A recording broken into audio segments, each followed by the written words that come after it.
Muy buenas noches, compañeros y compañeras. Mi nombre es Miguel Rodríguez, estudiante de Derecho de la Universidad Abierta para Adultos UAPA.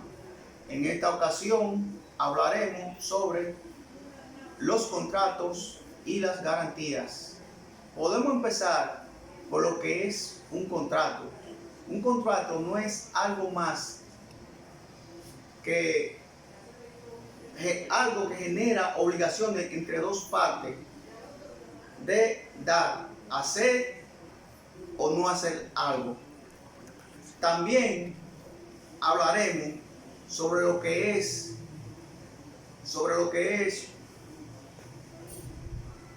una venta de promesa.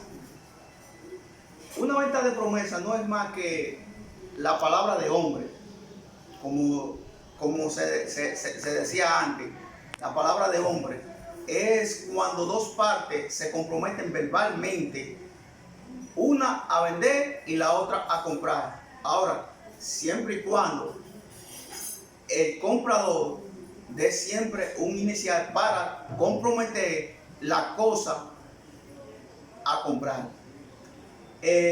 También hablaremos sobre los contratos de compraventa y contratos de permutas.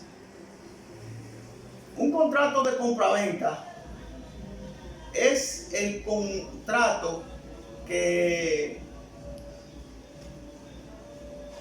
cual consiste en un acuerdo mediante una parte le entrega un bien o una cosa a cambio de pagar un precio. Existen distintos tipos de compraventa. Está la que se hace pura y simplemente, la venta condicional de muebles e inmuebles, venta condicional de inmuebles. Estos dos últimos tipos de venta está estipulada por la ley especiales y se suple del derecho civil.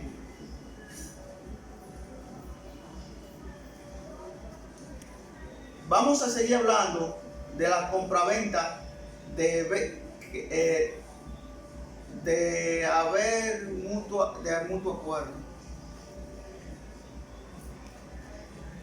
El consentimiento expresado por las partes para crear el contrato debe ser libre de vicio. No puede haber vicio en un contrato de compraventa. Tiene que ser absolutamente libre de cualquier trampa que genere una obligación más o menos a una de las partes. Principalmente en ese tipo de contrato, el comprador es quien hace el contrato y siempre le pone algo a su favor. La capacidad de las partes de contratar es indispensable. Un menor de edad no puede hacer un contrato de compraventa con un individuo mayor de edad. Eso no se puede. También los interdictos, esas personas no pueden hacer ningún tipo de contrato. Son incapaces. Por efecto de la compraventa, tanto el vendedor como el comprador contraen obligaciones recíprocas. La principal obligación del vendedor son entregar la cosa garantizada frente a los vicios ocultos y contra la evidencia. la obligación principal del comprador es recibir y pagar por lo recibido. ¿Qué es la permuta?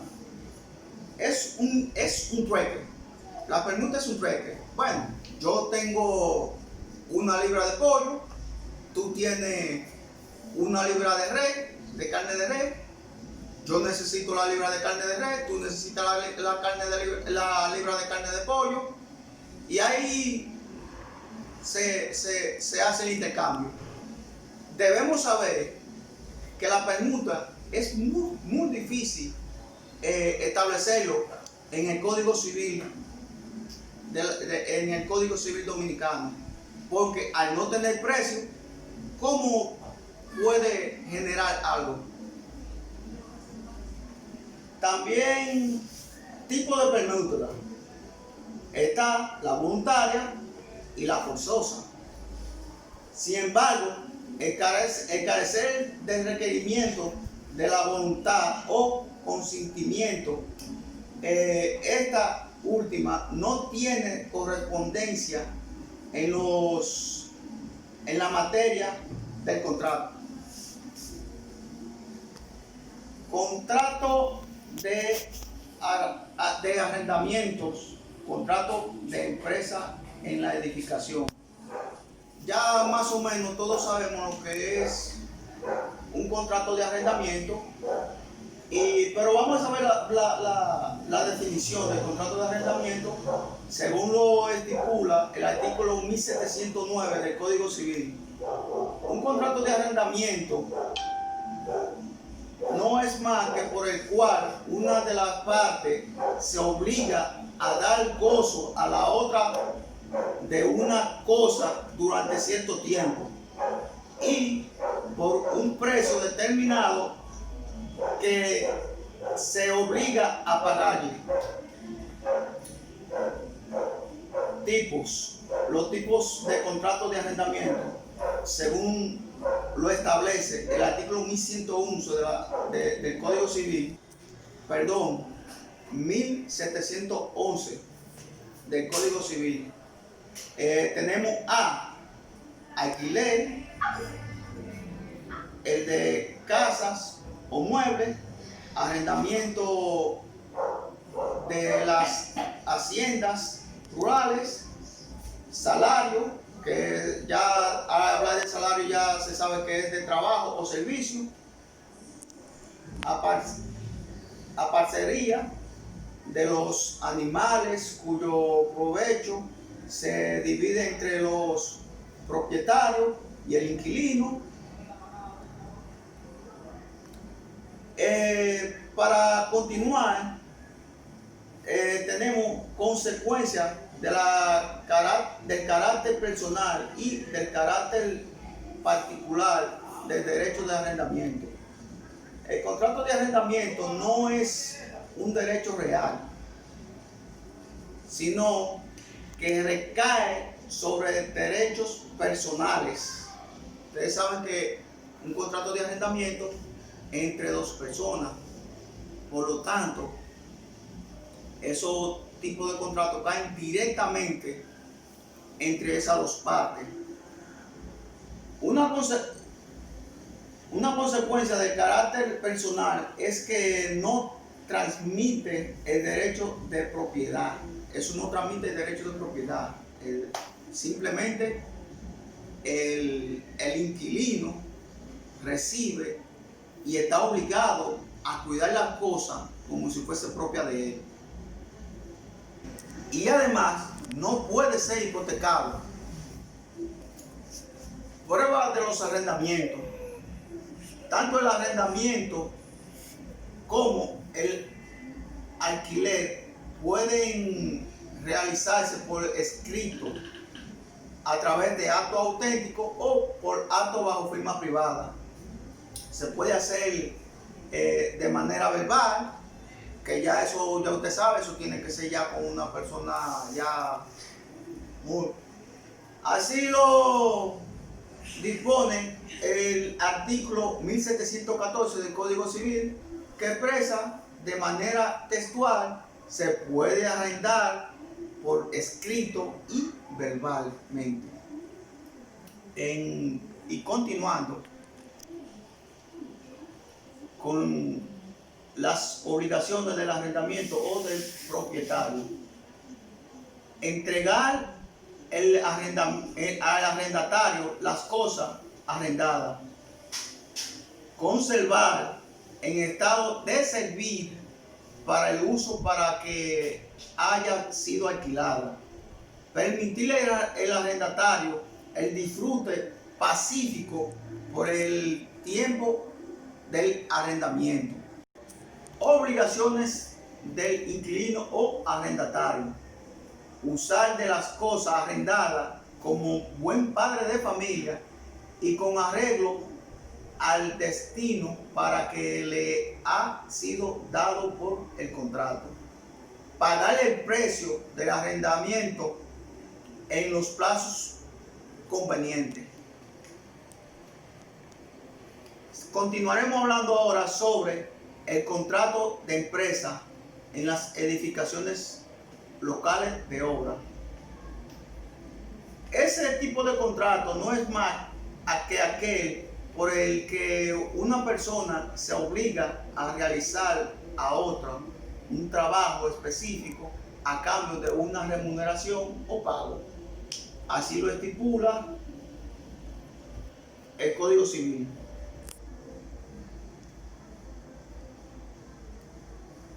Clases de contrato de obras. Según el artículo 1779, la de trabajos que se obliga al servicio de cualquiera, la de los conductores, los mismos de tierra que da agua, que se encarga de las conducciones, la de los contratistas de obra por ajuste o precio al azar.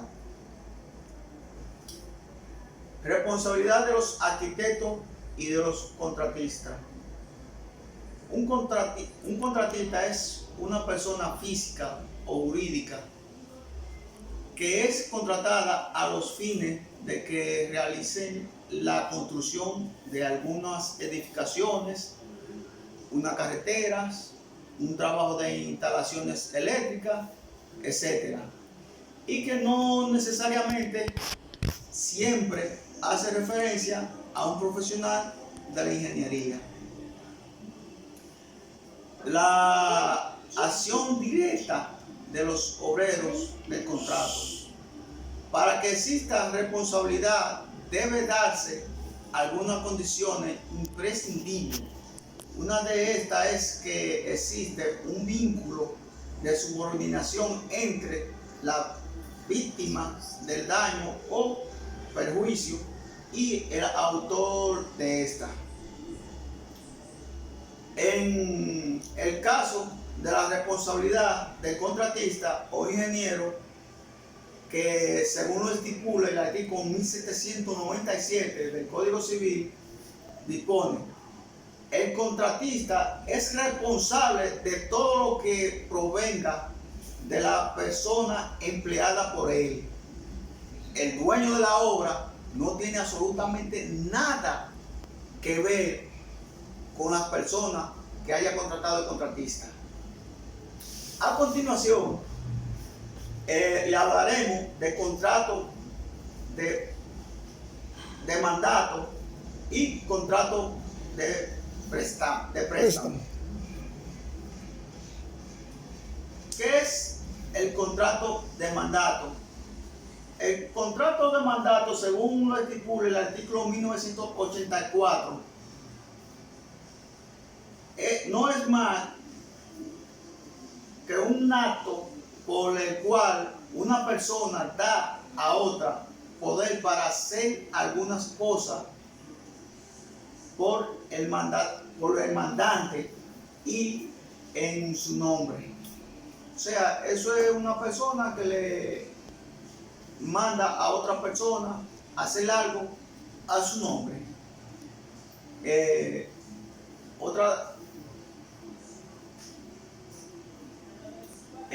La prueba de esta es que de estos medios citados, la prueba por excelencia es la literal. Es por esto que, si bien en virtud del artículo 1985 del Código Civil permite que el contrato de mandato sea verbal, no es recomendable. Eso en ningún momento se recomienda eso, a pesar de que hay instituciones que tampoco lo van a permitir. Tipo de contrato de mandato. Según el artículo 1987 del Código Civil, pueden ser especial para un negocio o para ciertos negocios solamente, y general para todos los negocios del mandante. ¿Qué es el contrato de préstamo? El contrato de préstamo es un contrato mediante el cual una parte entrega a otro una cosa para que éste lo use o para que lo consuma. Características de los préstamos, de los contratos de préstamo. Es un contrato real, es sinaláctico, imperfecto, es título gratuito, puede recaer sobre cosas fungibles y no fungibles. Tipo de préstamo. Según estipula el artículo 1874 del Código Civil, hay dos clases de préstamo: el de las cosas que se puede usar sin destruirla y el de las cosas que se puede consumir por el uso. La primera especie se llama préstamo de uso o comodato.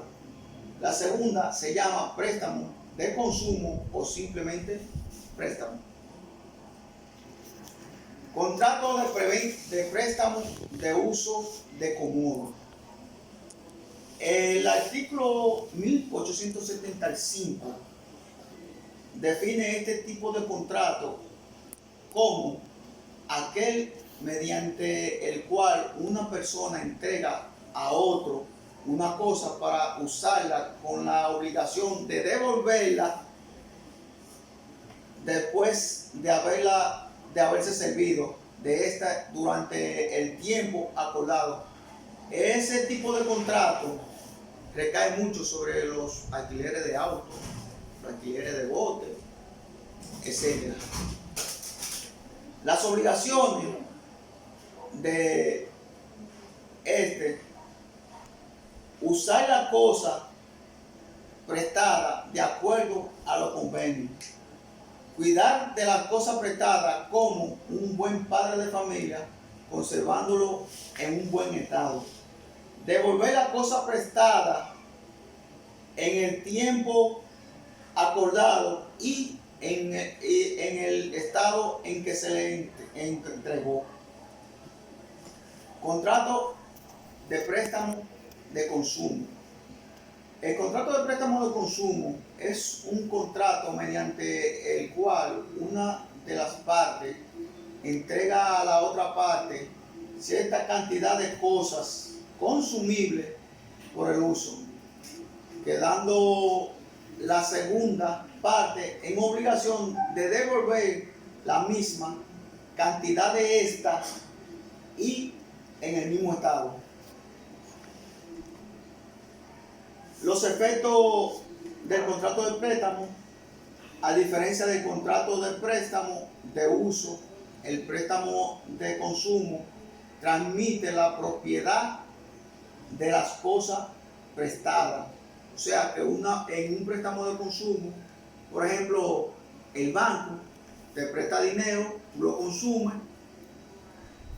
ya esa propiedad fue transmitida directamente hacia ti. En el artículo 1893 del Código Civil dispone: por efecto de este préstamo se convierte el que lo toma prestado en el dueño absoluto de las cosas prestadas. ¿Qué es un contrato de sociedad? Esto está estipulado en el artículo 1832 de nuestro Código Civil.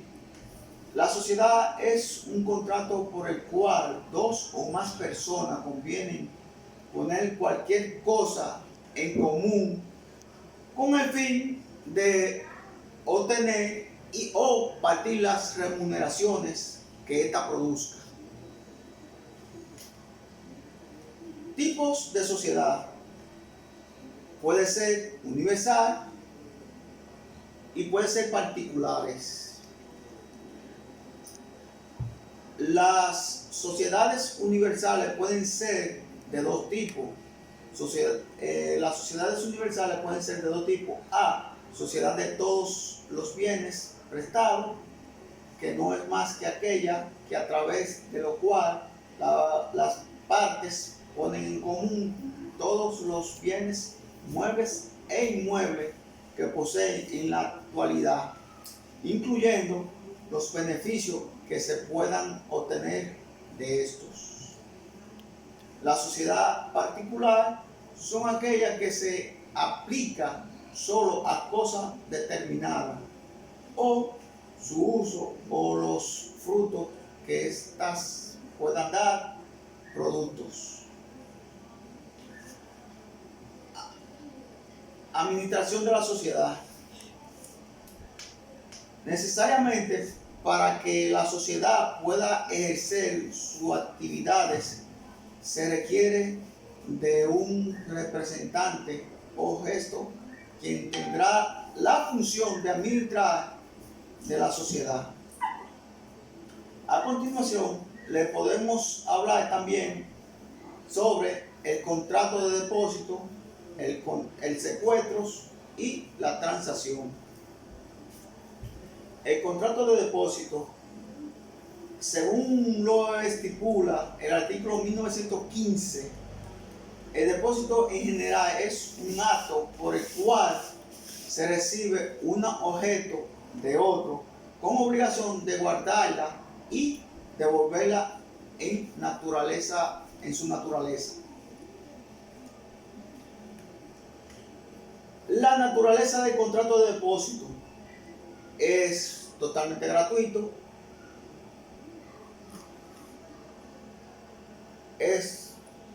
La naturaleza del depósito es gratuito, así lo dispone el artículo 1917 del Código Civil.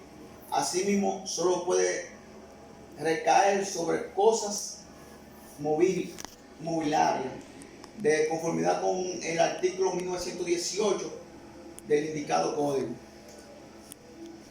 Es decir, extinción de distintas clases de depósito.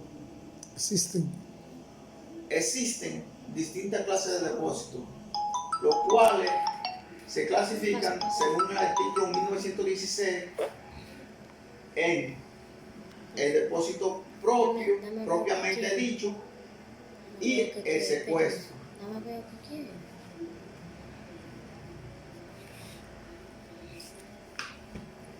En el artículo 1920 del código citado, el depósito voluntario es el que se conviene mediante el mutuo acuerdo de la persona que entrega el objeto y quien lo recibe. El depósito es necesario que el depósito quede surgido como consecuencia de una obligación nacida de manera accidental o por un suceso imprescindible.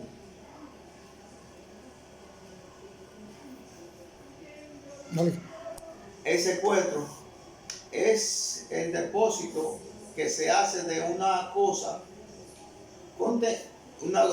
contenciosa, mueble o inmueble, lo cual queda en manos de un tercero mientras se resuelve un litigio, quedando en la obligación de devolver dicha cosa uno a la persona el cual lo disponga la ley. Tipo de secuestro. Está el secuestro, pues, secuestro convencional, cuando es acordado por las partes, y el secuestro judicial, que ya eso lo dispone un tribunal.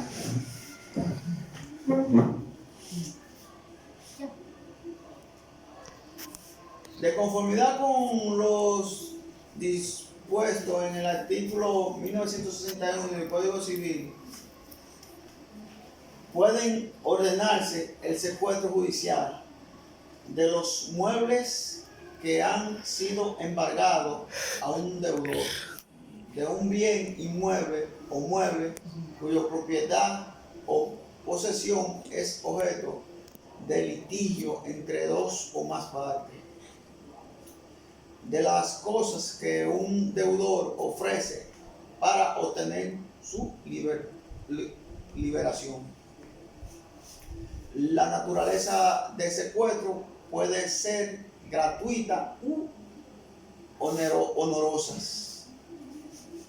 Las garantías y la fianza. Definición de garantía. Una garantía es un contrato que tiene por finalidad proteger al acreedor ante la insolvencia o quiebra de su deudor. Cuando no existe una garantía específica y la deuda compromete habidos y por haber, entonces el acreedor es quirografario. El acreedor quirografario no es más que aquel ya acreedor que sus intereses están comprometidos sin ningún tipo de garantía. La clasificación de la garantía: A, legales o convencionales. Cuando de manera expresa, por efecto de la ley, se crea un acreedor sin haber manifestado su voluntad de serlo. Personales o reales. Cuando es el resultado de la voluntad expresa de la parte mediante un contrato. Los progresos realizados por la hipoteca como instrumentos de crédito. La hipoteca no es más que un contrato que recae sobre los bienes inmuebles. Ya. Motivación del decreto del 4 de enero de 1995 que reforma la publicación inmobiliaria en Francia. La principal razón para que el legislador francés creara el decreto del 4 de enero de 1955 fue facilitar los negocios de préstamos para la construcción mediante la supresión de los privilegios e hipoteca oculta.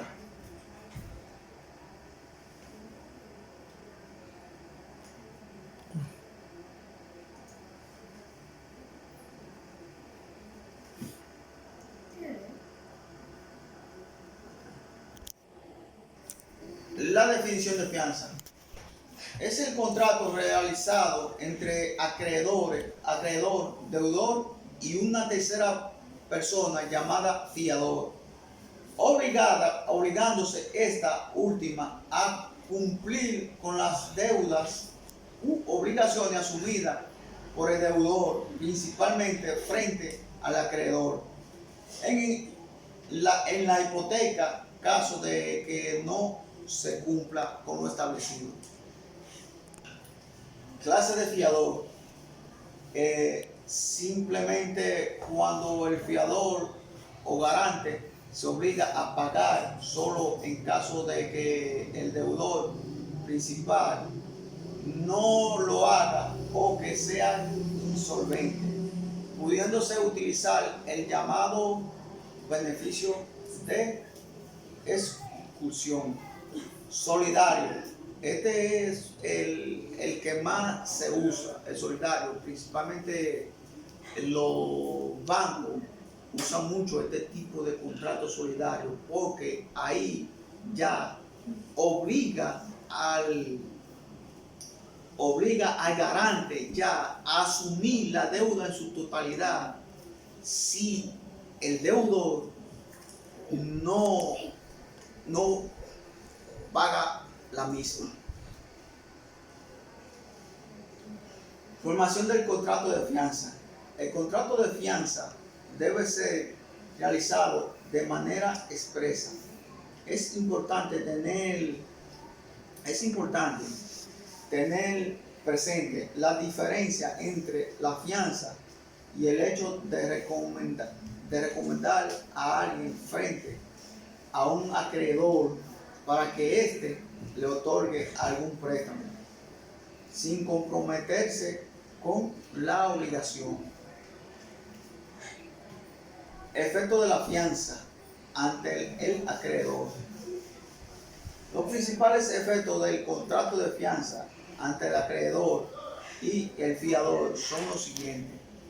En el contrato de fianza simple, el fiador solo está obligado a realizar el pago al acreedor en cosas de que el deudor no pagara luego de ser requerido.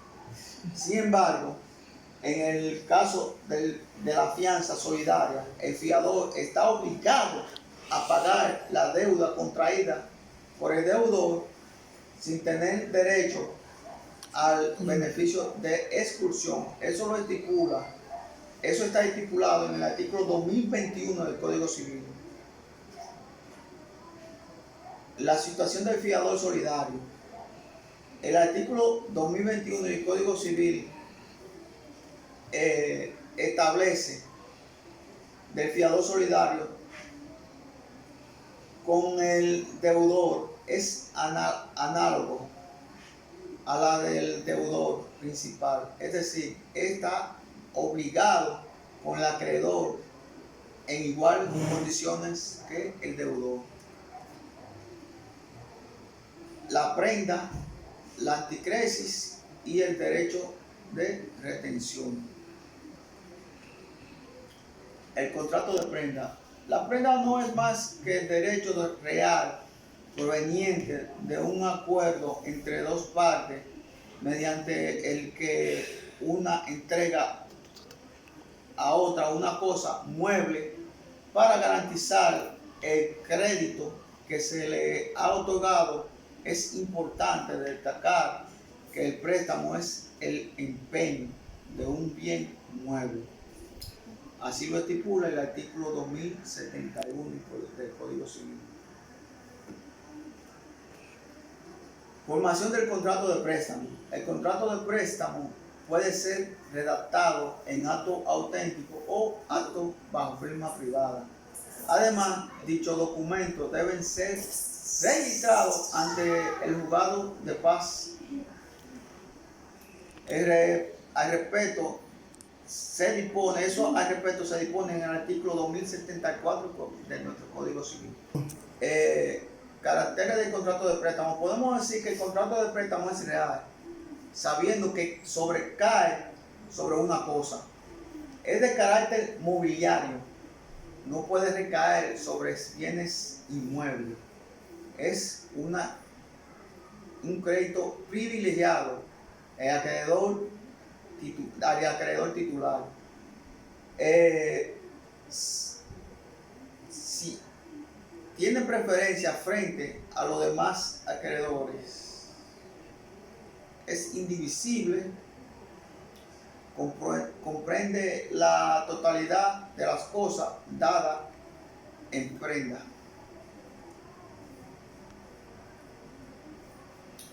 El contrato de anticresis es un tipo de empeño que a diferencia de la prenda, recae sobre bienes inmuebles. Consiste en un acuerdo mediante el cual el acreedor toma posesión de un inmueble, propiedad del deudor, y adquiere el derecho a percibir los frutos de este, con la obligación de abandonarlo a los intereses y luego con la obligación de abonarlo a los intereses y luego al capital. Esta es una obligación que se usa muy poco aquí. Incluso todavía yo no lo he podido ver.